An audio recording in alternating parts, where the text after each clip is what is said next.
In music copyright, there are four types of distinct copyrights and therefore four distinct types of rights holders. In this video, we're going to look at this very important concept for royalty collection that we're calling the four rights holders.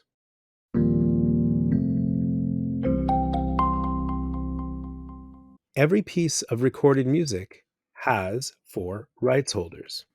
The first being the right called the performance right, which is held by the songwriter or the composer, whoever created the work in the first place. This is known as the performance right. We call it the writer's share.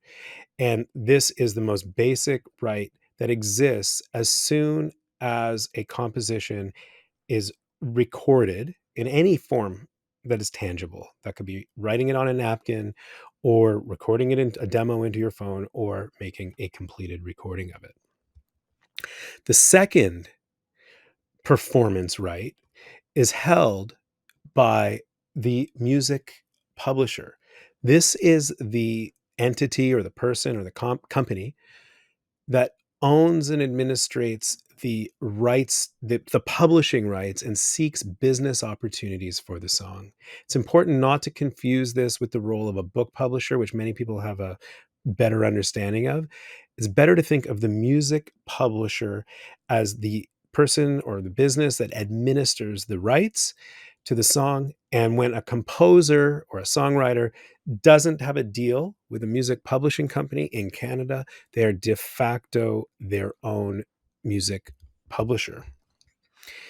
Those two rights that we've just discussed, the performance right that goes to the songwriters, the composers, and the publisher's share of that right, it's split 50-50, but there's other arrangements are possible, belong to the song. Any version of the song, no matter who records it or how many times it's recorded. The next two rights in the four rights that we're going to look at can be known as neighboring rights. And the first one pertains to the specific recording, the ownership of the master recording. This is typically the person or the business who paid for the recording to be made in the first place. But of course, there's other arrangements possible. We're going to talk about that in a later video. And this is known as a neighboring rights because neighboring right because it sits adjacent to the right of the publisher and the composer in their performance rights related to the song. The other type of neighboring right is related to the performer or performers, and not to be confused with the first right that we talked about, the performance right, but this is the performer right, otherwise known as the neighboring rights. And this is the right to the specific performance on the recording that was created by the band members or the session musicians or the featured performers on the recorded work. Let's look now at a couple of examples to make this a little bit clearer. Let's start with the simplest example where one individual person owns all four rights. One person is handling all four rights. So in this case, somebody wrote a song, is their own music publisher because they don't have a deal with an outside publishing agency, recorded that song, funded the recording of that song, and performed that song themselves. So that person then owns all four rights. If there were other session musicians or band members involved in the recording, right number 4, the neighboring rights for performance, is shared with those other performers. What about a band, well-known band that has a record deal and the record company is helping them with promotion and opportunities and maybe even funding the recording in the first place. Typically in a situation like this, we might imagine that the band members are writing the songs together and then they would collectively own that writer's share, the performance royalty for right number 1.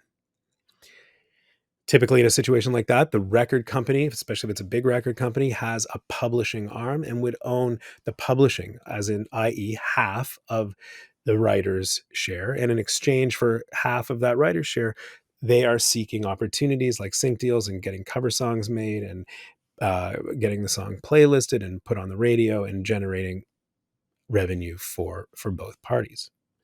Typically in a situation like this, but not always, because the record company funded the recording, the record company typically owns the master recording, right number 3, and the band members as the performers, as the featured performers.